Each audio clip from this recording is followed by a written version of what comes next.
16-17 ottobre si vota in un consiglio regionale, che sarà pure una piccola regione, ma c'è una storia stranissima che sta succedendo. Si vota al consiglio, per il rinnovo del consiglio regionale, scusate, del consiglio regionale e del presidente della regione Molise. Voi dite, ma sei venuto a parlare della tua regione? No, c'è un problema particolarissimo che è successo.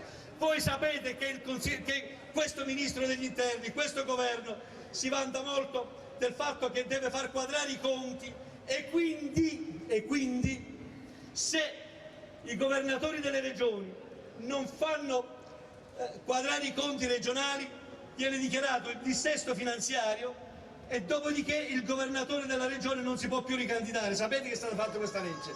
È una legge giusta, semplicemente che nella regione Molise, quando l'hanno scoperto che hanno fatto questa legge, che deve rendere operativo qualche mese fa, hanno anticipato la data delle elezioni al 16 ottobre invece che al 16 novembre per poter non applicare a se stessi questa legge, e il governo e il ministro Maroni ha permesso che queste elezioni si fanno il 16 ottobre proprio per non permettere che il governatore del Molise, che è stato, la cui regione è stato dichiarato il dissesto finanziario, non potesse più ricandidarsi.